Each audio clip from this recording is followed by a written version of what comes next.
Bonjour à tous, je suis Frédéric Hurlin, entraîneur d'AzurePerformance.fr. Aujourd'hui, nous allons traiter d'un concept d'entraînement très particulier et très adapté au sport d'endurance. Il s'agit de l'entraînement polarisé. On observe que les grandes nations sportives sont toujours un petit peu les mêmes. En cyclisme sur piste, on retrouve très souvent la France, l'Angleterre, l'Australie. En demi-fond, on retrouve très souvent les pays d'Afrique de l'Est, tout simplement parce que d'un côté, les nations européennes, l'Australie, les USA sont accompagnés, les staffs sont accompagnés de scientifiques qui permettent de valider de nouvelles méthodes d'entraînement. Et de l'autre côté, les athlètes sont un petit peu plus livrés à eux-mêmes et ont développé des techniques d'entraînement naturellement qui ont porté leurs fruits. L'entraînement polarisé est une de ces techniques.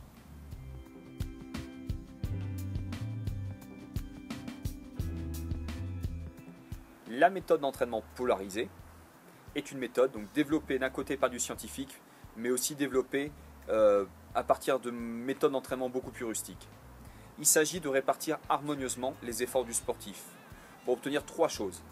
Obtenir une progression uniforme tout au long de la saison. Obtenir un pic de forme au bon moment. Et enfin, éviter tout surentraînement qui entraînera une rupture de la régularité de l'entraînement pour mettre en place des phases de repos.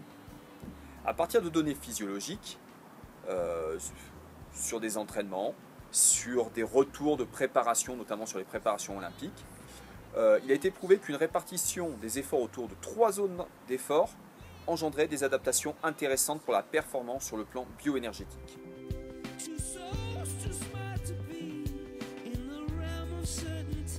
Alors, que se passe-t-il dans nos muscles lorsque nous faisons du triathlon, du cyclisme, du trail, de la course sur route? On va reprendre les bases de notre effort, mais on va essayer de ne pas être trop rébarbatif avec trop de biochimie musculaire. Un effort de longue durée nécessite deux choses. D'un côté, de l'oxygène qu'on respire, de l'autre côté, des nutriments, c'est-à-dire des glucides et des lipides principalement. La dégradation des nutriments grâce à l'oxygène va permettre d'obtenir le carburant interne de la fibre musculaire, l'ATP, l'adénosine triphosphate. Cet ATP sera brûlé dans les piles du muscle, les mitochondries. Alors, de manière plus pragmatique, qu'est-ce qui se passe lorsqu'on fait nos séances? Lorsque nous faisons nos séances à haute intensité, notre organisme se modifie pour s'adapter à différents niveaux. Notre cœur va pomper plus fort pour envoyer plus de sang riche en oxygène. Au niveau musculaire, les capacités de récupération de cet oxygène vont augmenter, pour pouvoir récupérer plus facilement des molécules. Le système d'oxydation des nutriments va se trouver grandement amélioré. Et la quantité d'ATP transmis aux mitochondries va augmenter. Donc on va pouvoir produire plus de mouvements plus longtemps.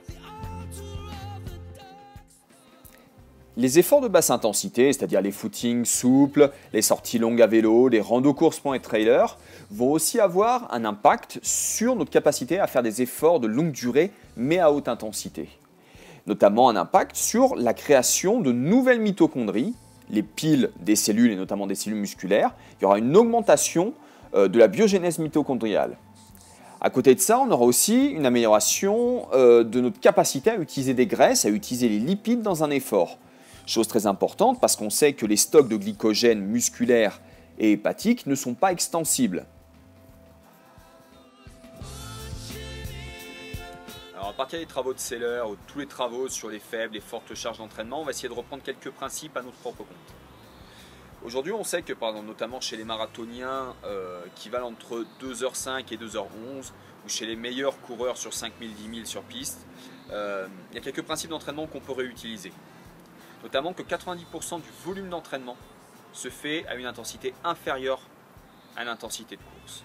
Ça, c'est très important et il ne faut pas l'oublier. Le passage entre les deux seuils, entre SV1 et SV2, est très faible, seulement 5% du temps effectif d'entraînement. Enfin, les séances HIIT, les High Intensity Training, représentent là aussi uniquement 5% du temps d'entraînement. Tout ce qui se fait au-delà de SV2 et au-delà de la VMA ou de la PMA. Ce que les Kenyans ou les Éthiopiens font depuis des années de manière naturelle devient alors une évidence.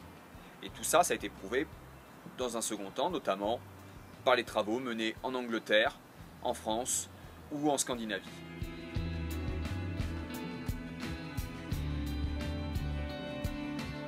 Dans mon entraînement quotidien, dans votre entraînement quotidien, qu'est-ce que ça va traduire? Première chose, il va falloir d'un seul coup devenir comptable de son effort. Il faut avoir une idée assez précise de quel temps j'ai passé en basse intensité, quel temps j'ai passé à haute intensité, combien de temps j'ai passé entre les deux seuils. Certains logiciels comme PowerAgent, certaines plateformes de gestion de l'entraînement comme Garmin Connect, Golden Cheetah vous permettent d'avoir cette répartition du temps de travail dans chaque intensité. Ainsi, vous pourrez monitorer votre entraînement. Voici un exemple de capture d'écran qui vous montre la répartition des efforts sur une sortie avec un capteur de puissance. Ça, c'est une capture du logiciel PowerAgent. Donc on voit bien les répartitions en puissance et sur le graphe rouge en fréquence cardiaque. En plus, PowerAgent vous donne vraiment le pourcentage de répartition de la fréquence cardiaque.